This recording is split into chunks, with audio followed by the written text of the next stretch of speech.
जिना का गुनाह मैंने बता दिया आपके सामने, बेपर्दगी का गुनाह बता दिया, गिबत का गुनाह, और बेशुमार गुनाह है, पूरी रात गुजरेगी बात नहीं होगी। लेकिन अब एक सवाल पैदा होता है, गुनाह से बचने के लिए हर इंसान कोशिश करता है कि मैंने गुनाह से बचना है। कोई बंदा ऐसा नहीं कि जो चाहता हो कि मैं गुनाह करूं, नहीं, कोई नहीं चाहता। शैतान ही होगा वो जो चाहेगा गुनाह करना, इंसान गुनाह करना नहीं चाहता। और जब गुनाह होता है तो आदमी बेचैन होता है। अब मैंने पहले शुरू में कहा था कि हर बीमारी का इलाज है, लेकिन गुनाह का इलाज किसी डॉक्टर के पास नहीं, मगर अल्हम्दुलिल्लाह गुनाह का इलाज इस्लाम के पास मौजूद है, गुनाह का इलाज मुस्तफ़ा जान रहमत के पास मौजूद है, गुनाह का इलाज कुरान और हदीस में मौजूद है। अब गुनाह का इलाज क्या है, यही आज की महफिल का असल उन्वान है। और थोड़ी देर में बात में अपनी मुकम्मल कर लूंगा, क्योंकि सर्दी माशाल्लाह बड़ी शानदार और खूबसूरत है, और इतनी सर्दी में आपको देर तक बिठा के नहीं रखूंगा, लेकिन थोड़ी देर में बात मुकम्मल होती है। अब गुनाह का इलाज क्या है? जो चाहता है गुनाह से बचना, उसको एक ही काम करना है। गुनाह का इलाज क्या है? गुनाह का गोया इंजेक्शन क्या है? गुनाह की दवा क्या है? गुनाह का इलाज क्या है? गुनाह का इलाज एक है। कुरान में मेरा अल्लाह फरमाता है, इन्नस्सलात तन्हा अनिल फहशाई वल मुनकर, बेशक नमाज हर बुराई से और बेहयाई से रोक देती है। यानी अगर तुम नमाज पढ़ोगे तो खुद ब खुद गुनाहों से रुकते चले जाओगे। नमाज की बरकत से आदमी के दिल में गुनाह की नफरत पैदा होती है। अरे नमाज तो बहुत बड़ी बात है, अगर आप सिर्फ हमेशा बावजू रहने लगे तो आपका दिल चमकने लगता है, आपके दिल में अनवार बरसने लगते हैं। बावजू रहने की बरकत यह है तो नमाज की बरकत क्या होगी? मेरे आका अलैहिस्सलाम फरमाते हैं, जो वुजू के अंदर है वो अल्लाह के किले में महफूज है। वुजू अल्लाह का किला है, जो बावजू रहता है वो अल्लाह के किले में महफूज रहता है। अल्लाह अकबर। बताओ, अगर कोई बादशाह के किले में रहेगा तो कोई दुश्मन उसको नुकसान पहुंचा सकता है? अल्लाह अकबर। अगर बादशाह के किले में रहने वाले को कोई नुकसान नहीं पहुंचा सकता, तो जो अल्लाह के किले में महफूज है उसको कौन नुकसान पहुंचा सकता है? तो वुजू की ये बरकत है, तो नमाज की बरकत क्या है? आओ आपको बताऊं नमाज गुनाह से कैसे बचाती है। देखो, पहले नमाज की बरकत सुन लो। लोग कहते हैं मौलाना दुआ कर दो,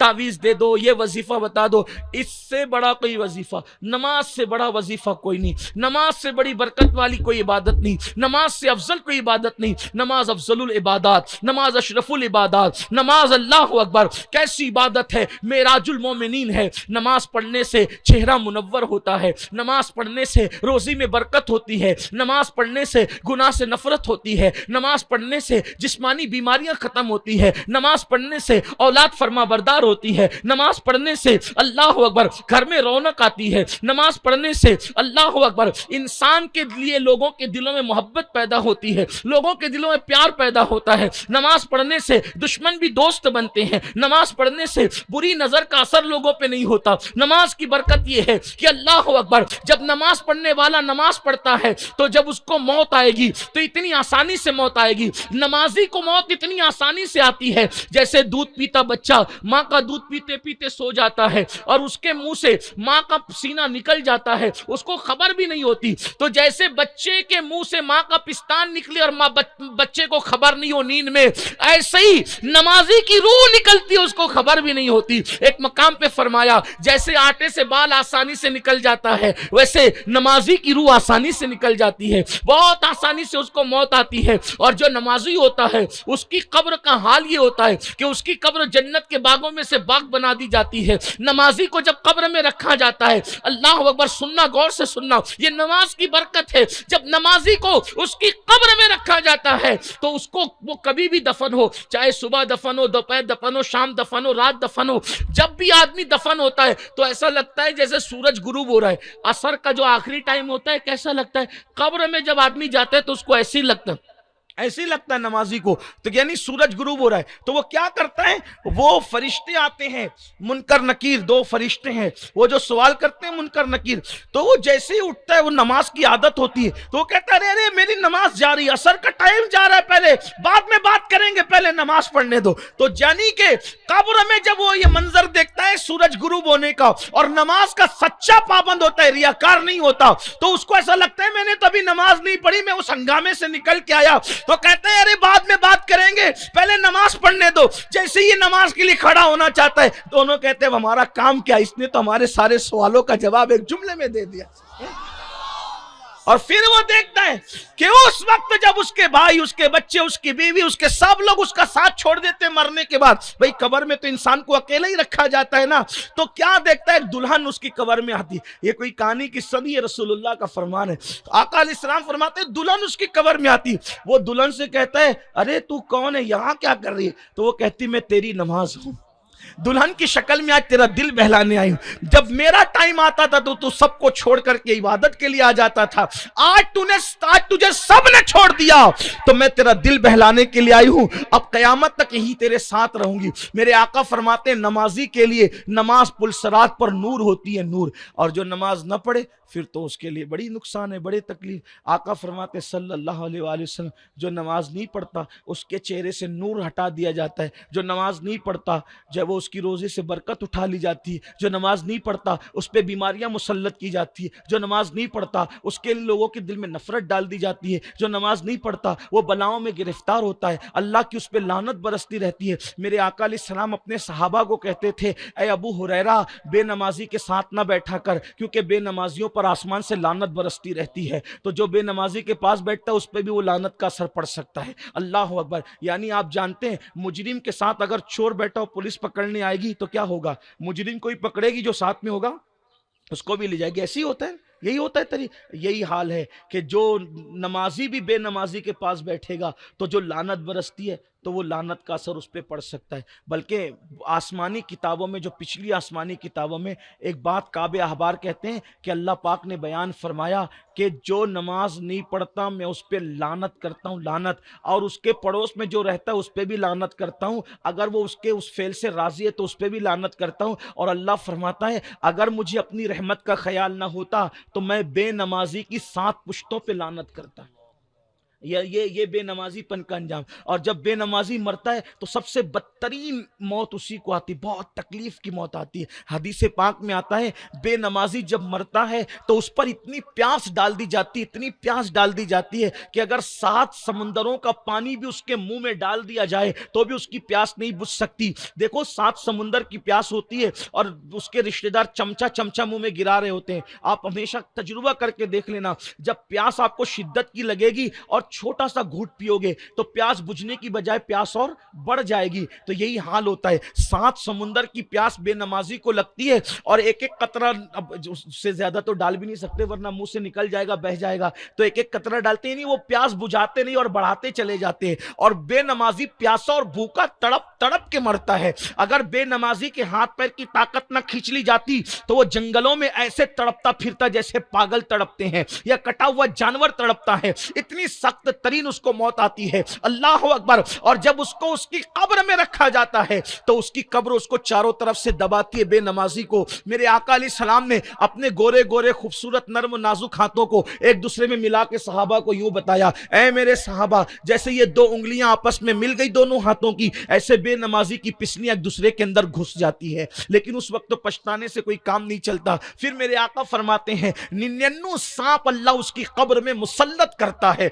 एक एक की सांप की ताकत का आलम यह है कि अगर वो किसी पहाड़ पे डंक मार दे तो पहाड़ रेजा रेजा हो जाए। ऐसे ताकतवर कि अगर वो दुनिया में फुनकार दे तो उसकी फुनकार की गर्मी की वजह से सारे इंसान मर जाएं। ऐसे ताकतवर 99 सांप बेनमाजी की कब्र में मुसल्लत होते हैं। फजर नहीं पड़ी थी तो जोहर तक जोहर नहीं पड़ी थी तो असर तक असर नहीं पड़ी थी तो मगरिब तक मगरिब नहीं पड़ी थी तो इशा तक इशा नहीं पड़ी थी तो फजर तक, यानी ये डसने का सिलसिला कयामत तक चलता रहेगा। अल्लाह अकबर। मुझे बताओ मेरे भाइयों, 10 मिनट का टाइम लगता है एक वक्त की नमाज के लिए। आप अगर घर में हो, मस्जिद दूर है, मस्जिद अगर दूर है घर में पढ़ लो, कारोबार पे हो, लुम चला रहे हो, मस्जिद दूर है तो वहीं कहीं मुसल्ला बिछा के पढ़ लो। नहीं टाइम है कम से कम फर्ज पढ़ लो, अगर नहीं पूरी पढ़ने का टाइम फर्ज पढ़ लो। नमाज किसी हालत में कज़ा मत करो, किसी हालत में मत छोड़ो, सफर में रहो तो भी मत छोड़ो, हदर में रहो तो भी मत छोड़ो। अगर अल्लाह अकबर कभी अल्लाह न करे ऐसा हाल है कि नापाक है और सुबह उठे, अब सूरज निकलने आने वाला है,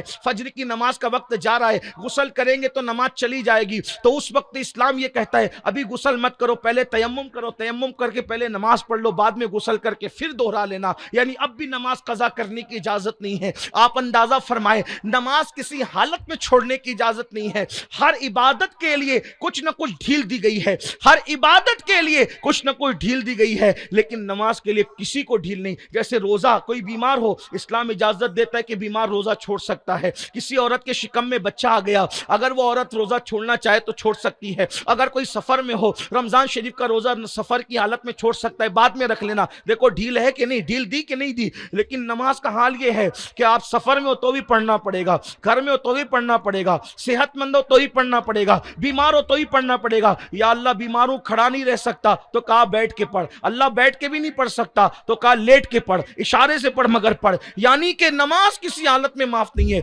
नमाज की ये अहमियत है। अब आखिरी बात अर्ज कर दूं, ये नमाज है। देखो अगर हम अपने बच्चों को नेक बनाना चाहते हैं, हम खुद नेक बनना चाहते हैं, नमाज पढ़ो। माशाल्लाह आपके करीब में जो है वो अनवार अशरफ मस्जिद तामीर हो चुकी है, मस्जिद को आबाद करो। मोहल्ले में रहो तो मस्जिद में जाके नमाज पढ़ो, और अगर गांव में रहो काम से तो गांव की मस्जिद में आशिक रसूल खुशकीदा इमाम के पीछे नमाज पढ़ो। अल्लाह अकबर। देखो नमाज की बरकत क्या है। एक बात आपसे कहता हूँ, कोशिश करो कि नमाज नेक आदमी के पीछे, क्योंकि हदीस पाक में आता है नेक आदमी के पीछे जितने लोग खड़े होते हैं, जब वो सजदे से सर उठाता है तो उस नेक के सर उठाने से पीछे जितने खड़े रहते हैं सब बख्शे दिए जाते हैं। बल्कि कभी कोशिश करना कि जिंदगी में कोई एक ही नमाज किसी अल्लाह वाले के पीछे पढ़ ले, एक नमाज किसी अल्लाह वाले के पीछे पढ़ लेना। एक नमाज की बरकत से बहुत काम बन जाते हैं, अल्लाह वाले की बरकत। देखिए आइए, मुझे एक बात याद आ गई, ये वाकया मुझे बहुत पसंद है, मैं इसको बचपन से बयान कर,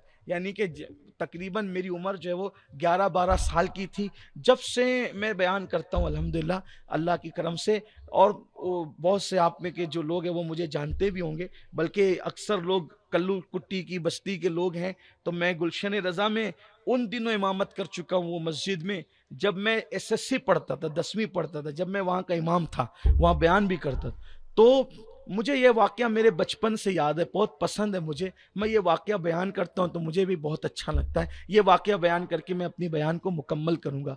नमाज की बरकत से बड़े मुजरिम सुधरते, बड़े से बड़े पापी सुधरते। इस सिलसिले में एक वाकया किताबों में लिखा हुआ है और कई किताबों में है, लेकिन उसको मैं अपने अल्फाज के जामे में अल्लामा अरशदुल कादरी के तर्ज पर अपने अल्फाज के जामे में कुछ तसर्रुफ के साथ और कुछ शरह के साथ बयान करना चाहता हूँ। कहते हैं कि एक दौर गुजरा औलिया अल्लाह के ज़माने में, वो दौर था हमारे बहुत बड़े बुजुर्ग हजरत सैयदी जुन्नून मिस्री रहमतुल्लाह अलैह का। जुन्नून मिस्री बहुत खूबसूरत थे, अल्लाह के बड़े वली थे। हुआ ये कि वो जहाँ रहते थे मिस्र में, तो वहाँ पर एक लड़की रहती थी और उसका किरदार अच्छा नहीं था, कैरेक्टर अच्छा नहीं था, और वो नचनिया थी, रक्कासा थी। अब उस दौर के लोग बड़े शरीफ लोग थे, क्योंकि उन लोगों को गुनाहों से नफरत थी। लेकिन नौजवान तो हर दौर के मनचले रहते हैं ना, जवाने दीवाने होते हैं, तो मनचले दीवाने रहते हैं लड़के। तो ऐसी शरीफ घराने के लड़के भी, वो और लड़की नाचती थी तो उसका नाच देखने के लिए चले जाते, उस लड़की का नाच देखने चले जा। अब उसका नाच जो है वो इतना लोगों को पसंद आने लगा कि उसके यहाँ भीड़ बढ़ती गई, और रात रात भर मुजरा चल, जैसे ऑर्केस्ट्रा वगैरह होते हैं आजकल, उस दौर में ऑर्केस्ट्रा ये नाम की कोई बला नहीं थी। उस दौर में मुजरे होते थे, यानी लड़कियां नाचती थी, गाते थे, लोग वहाँ शराब पीते बैठे रहते थे और मज़ा लेते रहते थे, लुत्फ लेते रहते थे, और जहन्नम का रास्ता तैयार होता रहता था, वो जहन्नम के करीब जाते रहते थे। ऐसे ही वो हुआ। तो जब नौजवान लड़के उसका नाच गाना देखने जाने लगे तो मोहल्ले के जो शरीफ लोग थे, वो शरीफ लोगों को फिक्र हुई कि अगर हमारे बच्चे ऐसी इस लड़की का नाच गाना देखने जाएंगे तो बिगड़ जाएंगे, बुराई की तरफ जाएंगे, शराब में मुब्तला हो जाएंगे, नशे में मुब्तला हो जाएंगे, और नशे और शराब की तरफ जाएंगे तो हाथ से निकल जाएंगे। तो उन्होंने किया कि करें क्या। तो सब मिलजुल करके हजरत अल्लाह के वली हजरत जुन्नून मिस्री के पास आए। जुन्नून मिस्री के पास आए, जुन्नून मिस्री के पास आके, ए अल्लाह के वली, आपका असर पूरे गांव पर है, पूरे शहर पर है, पूरे इलाके पर है, पूरी बस्ती पर है। हजरत आपको पता चला हमारे मोहल्ले में एक रक्कासा, एक नचनिया है, और वो नाचती है तो हमारा पूरा पूरी बस्ती के जवान उसकी तरफ जाके बिगड़ रहे हैं। आप एक काम करें कि उस लड़की को निकाल दे अपनी बस्ती से। अब अल्लाह वालों का एक अंदाज होता है, अल्लाह वाले क्या करते हैं, वो गुनाह से नफरत करते हैं, गुनाहगार से नफरत नहीं करते। यानी वो लोग रूहानी तबीब होते हैं। डॉक्टर मर्ज से नफरत करता है, मरीज से नफरत नहीं करता। हमें भी हुक्म यही है, गुनाह से नफरत करो, गुनहगार से नफरत मत करो। यानी बीमारी से नफरत करो, बीमार से नफरत मत करो। तो हजरत जुन्नुन मिस्री ने फरमाया, ऐ मेरे इलाके के, मेरी बस्ती के शरीफ लोगों, आपका मकसद क्या है? आपका मकसद बताओ। लड़की को बस्ती से बाहर निकालना मकसद है या गुनाह को रोकना मकसद है? तो उन्होंने कहा गुनाह को रोकना। तो फरमाया अगर बस्ती से बाहर निकाल देंगे तो वो कहीं और जाके नचनियापन करेगी, नाचेगी, लोगों को बिगाड़ेगी, वहां तो कोई जुन्नून नहीं मिलेगा। यहां तो तुम्हें जुन्नून मिल गया, तो मैं उसको सुधार लूंगा। अब सुधारने का तरीका क्या इख्तियार किया गया, अब उसको सुनिए, बड़ा दिलचस्प है। हजरत जुन्नून मिस्री ने अपने मुरीद को बुलाया और बुलाकर फरमाया, बेटे जाओ और जा करके उस नचनिया से, रक्कासा से कहना कि तू एक रात में नाच कर कितना कमा लेती है। तू जब आती है सब लोग तेरे पैसे देते हैं, तो तू एक रात में कितना कमा लेती है। तो जुन्नून मिस्री का मुरीद गया और जा करके बताया कि तू एक रात को कितना कमा लेती है। उसने कहा इतने 1000 कमा लेती हूँ। तो हजरत जुन्नून मिस्री ने वो सारी रकम उसको दी और कहा कि आज रात तेरे पास आम नाच नहीं होगा, कोई नहीं आएगा तेरा नाच देखने। आज तेरे पास हमारे पीरो मुर्शिद हजरत जुन्नून मिस्री आएंगे। अब वो तो खुश हो गई। उसने सोचा कि मेरा नाच इतना मुतासिर कुन कि पहले तो लड़के लोग मेरे जो वो दामे तस्वीर में और दामे फरेब में गिरफ्तार थे और मेरे नाच के शहदाई थे। ये इतना बड़ा वली जुन्नून तस्बीह मुसल्ला छोड़ करके मेरी तरफ आ रहा है, मेरे नाच में तासीर कितनी है। वो तो बहुत खुश थी, आज बड़ी बनी सौरी भी थी। हजरत जुन्नून मिस्री ने इशा की नमाज पढ़ी, कंधे पे मुसल्ला डाला, हाथ में असा लिया और अल्लाह की सदा लगाते हुए अल्लाह का फकीर चल पड़ा। जैसे उसके दरवाजे पे पहुंचे तो वो खड़ी थी इस्तकबाल के लिए, सलाम किया। और देखो अल्लाह वाले कितने कैसी बात करते हैं, अल्लाह वाले कैसे भोले भाले सीधे साधे वाकई सच्चे सुच्चे लोग होते हैं। इनके दिल में अल्लाह बसता है, इनकी नजर में पाप नहीं, इनके दिल में चोर नहीं, इनके दिलों में गंदगी नहीं। जैसे ही पहुंचे वो तो बहुत हुस्न जमाल का पैकर बन के पता नहीं क्या क्या सोच रही थी कि जुन्नून आएंगे तो क्या होगा और ऐसा होगा वैसा होगा, पता नहीं जो भी सोचा होगा। लेकिन जैसे जुन्नून पहुंचे, जुन्नून ने सलाम किया और सलाम करके कहा, बेटी आज हम नमाज पढ़ेंगे। क्या कहा? बेटी आज हम नमाज पढ़ेंगे। अल्लाह अकबर। जैसी बेटी का, आजकल तो लोग बहन बेटी कह के भी बहुत कुछ गंदे काम कर लेते हैं, क्योंकि लोग ही आजकल के इल्ला माशाल्लाह गंदे हो गए, उनके दिल में शैतान बस गया, तो उनको रिश्ते का ख्याल नहीं होता। लेकिन जो है उस दौर में किसी को बेटी बहन माँ कहते थे, तो फिर जिसको जो कह देते थे जिंदगी भर उसको निभाते थे। ये बात याद रखना। आजकल हमारे यहाँ किसी को भाई कह रहे हैं और दिल में उसके लिए दुश्मनी है, यानी मुनाफिक है। दोस्त तो कह रहे हैं, उसके लिए दिल में दूरियां, मुनाफिक है। यही सब है। पड़ोसी को कह रहे हैं तू मेरा भाई है और उसको देख देख के जल भी रहे। नहीं, देखो जबान और दिल जिसका एक होता है वही मोमिन होता है, जिसके दिल में कुछ जबान पे कुछ वो मुनाफिक होता है। मुनाफिक ना बनो, अल्लाह सब देख रहा है। इन्नल्लाह ला यंजुरु इला सुवारिकुम व इला अम्वालिकुम वलाकिन यंजुरु इला कुलूबिकुम। अल्लाह ना तुम्हारे चेहरे देखता है ना तुम्हारे माल देखता है, अल्लाह तो तुम्हारे दिल देखता है। दिल में क्या चल रहा है वो सब देख रहा है। तो याद रखना, नेक बनो, सच्चे नेक बनो, दिल के नेक बनो। तो हजरत जुन्नून मिस्री ने कहा, बेटी आज हम नमाज पढ़ें। उसने सुना बेटी का हजरत, अब वो भी तकद्दुस में आ गया, हजरत यहां तो जो आता है वो मुझे पाप की नजर से ऐसे देखता है जैसे भूखा दस्तरखान को, और आप मुझे बेटी कह रहे हैं। मुझे कभी किसी ने आज तक बेटी नहीं कहा। आपने फरमाया बेटी यही तो इस्लाम की का हुस्न है, यही तो इस्लाम की तालीम है कि जब किसी औरत से मुलाकात होती है तो अगर वो बराबर होती है तो उसको बहन का दर्जा देते हैं, छोटी होती है बेटी का दर्जा देते हैं, उम्र में बड़ी होती है उसको माँ का दर्जा देते हैं। यही शक्ल होती है तीन। जब हम किसी औरत से मिलते हैं, बड़ी है तो माँ का दर्जा, बराबर है तो बहन का दर्जा, छोटी है तो बेटी का दर्जा, चौथा कोई रिश्ता निकाह से पहले इस्लाम इजाजत नहीं देता। देखो ये इस्लाम का हुस्न है, इस्लाम का तकद्दुस है। उस लड़की ने कहा, मगर जुन्नून ऐ मेरे हजरत, मैंने तो कभी नमाज नहीं पढ़ी, मुसलमान घर में मैं पैदा हुई, लेकिन मेरी माँ जब वो जवानी में बेवा हो गई थी और मैं बच्ची थी, तो हमें कोई मदद नहीं करता था, हमारी कोई मदद नहीं करता था, हमारा कोई साथ नहीं देता था, तो मजबूरन मेरी माँ ने मुझे नचनियों के साथ बचपने में कर दिया। अब बचपने से नाचते नाचते मैं इतनी बड़ी रक्कासा हो गई कि आज आप मेरे दरवाजे पर आए मुझे नमाज पढ़ाने। मैंने कभी नमाज नहीं पढ़ी, नमाज का नाम सुना, लेकिन मुझे नमाज आती नहीं। तो हज़रत ज़ुन्नुन मिस्री ने क्या कहा, बेटी कोई बात नहीं, बस इतना करो, वुजू कर लो और मेरे पीछे खड़ी हो जाओ, मैं जैसा करता हूं वैसे ही करो। देखिए अल्लाह वालों की शान। क्या किया फिर, ज़ुन्नुन मिस्री आगे खड़े और वो दूर पीछे खड़ी है। हज़रत ज़ुन्नुन मिस्री तिलावत कुरान की करते हैं, और तिलावत जब आपने कुरान पढ़ा तो कुरान बहुत अच्छा पढ़ते थे हज़रत ज़ुन्नुन मिस्री। कुरान पढ़ा तो ऐसी तासीर के साथ कुरान पढ़ा कि वो रो पड़ी। कुरान का ये मोजज़ा है आज भी कि कोई अच्छे से कुरान पढ़ता है तो आंख में आंसू आ ही जाते हैं। वो रो पड़ी, पहली बार वो रोई, अल्लाह के लिए रोई, अल्लाह के लिए। और याद रखना, सबको मनाना मुश्किल है, रब को मनाना आसान है। बस 2 आंसू उसको पेश कर दो, वो मन जाता है, राजी हो जाता है। तो रो पड़ी, वो रो पड़ी। इधर ज़ुन्नुन मिस्री ने जब लोहा नरम देखा तो फिर हथौड़ा मार दिया, अल्लाह अकबर कह करके रुकू में गए। रुकू के बाद आप भी रो रहे थे, सजदे में सर रखा, जबान से सुभान रब्बियल आला, सुभान रब्बियल आला कह रहे थे, और दिल ही दिल में कह रहे थे, ए अल्लाह, बड़ी मेहनत के बाद इसको मैंने यहाँ तक लाया है, मौला यहाँ तक लाना मेरा काम था, इसके आगे संभालना तेरे करम पर है। यहां तक लाना मेरा काम था, इसके आगे संभालना तेरे करम पर है। बस सुभान रब्बिल आला की सदाएं होती रही। नमाज मुकम्मल हुई, सलाम फिरा तो वो गायब थी, नहीं मिली। ढूंढा, बहुत ढूंढा, नहीं मिली। लोगों से ढूंढवाए नहीं, सब छोड़ छाड़ के पता नहीं कहां चली गई। दो आलम से करती है बेगाना दिल को, अजब चीज है लज्जते आशनाई, शहादत है मतलब मकसूद मोमिन, न माले गनीमत न किश्वर कुशाई।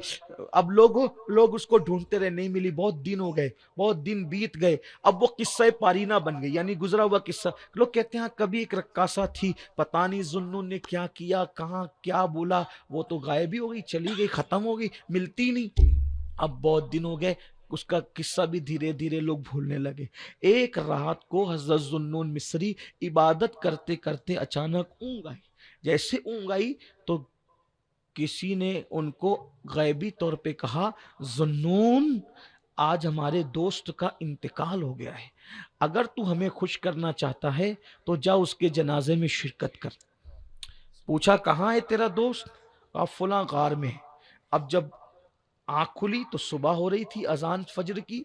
जैसे ही फजर पड़ी, गार की तरफ गए तो क्या देखा, एक मैयत पड़ी है और उसके ऊपर चादर किसी ने उड़ा रखी है, और उसके आसपास परिंदे मंडला रहे हैं, परिंदे घूम रहे हैं, गोया उसको पहरा दे रहे हैं। जैसी ज़ुन्नुन ने सोचा कौन खुशनसीब अल्लाह का दोस्त है जिसके जनाजे में शरीक होने पर मुझे हुक्म है। जैसी चादर हटाई तो पैरों के नीचे से ज़मीन खिसक गई। वो कोई और नहीं था, वही वो रक्कासा थी जिसको बहुत पहले एक सजदा कराया था। अरे ये इतनी बड़ी वलिया बन गई कि मुझे हुक्म हो रहा है कि हमारा दोस्त इंतकाल कर गया, उसके जनाजे में शिरकत करो। लेकिन ये औरत है, चेहरे पे पर्दा डाल दिया, कहा इसको गुस्ल देने के लिए तो औरतें चाहिए, इसको कफन पहनाने के लिए औरतें चाहिए, चलो बस्ती में चलते हैं, औरतों को और उनके शौहरों को साथ लाते हैं ताकि इसका इंतजाम हो। बस्ती में गए, कफन खरीदा, खुशबू खरीदा, मुरीद और मुरीदाओं को इकट्ठा किया, और उसके बाद जब आए तो देखा वहां कोई नहीं था, एक रुक्का था। रुक्के को उठा करके देखा तो कुछ लोगों ने रुक्के का तस्करा किया और कुछ लोगों ने कहा कि वहां कुछ नहीं था। तो ज़ुन्नुन मिस्री रोते हुए वापस आ गए। वापस आए, आंख लगी, ख्वाब में क्या देखा, वो जन्नत के बागों में टहल रही है। कहा रे तुम तो जन्नत के बागों में टहल रही हो, तुम्हारा लाशा गया कहाँ? तो कहा ज़ुन्नुन, जो अल्लाह के हो जाते हैं फिर अल्लाह उनको दूसरों को कफन दफन का मोहताज भी नहीं करता, अल्लाह ये इंतजामात भी खुद ही फरमा लेता है। वो कहा तू ये मर्तबे पे कैसे पहुंची, ये मर्तबे इस मकाम पे कैसे पहुंच गई? उस लड़की ने कहा, ए ज़ुन्नुन, तेरे पीछे खुलूस से दिल के साथ एक ही सजदा किया था, एक सजदे की बरकत से अल्लाह ने मुझे मकाम विलायत अता फरमा और मेरी जिंदगी बदल, एक सजदे की बरकत से मेरी जिंदगी बदल गई। ये नमाज है। तो आइए नमाज की पाबंदी कीजिए, अपने बच्चों को अपने घर में नमाज का माहौल बनाइए, इंशाअल्लाह बरकत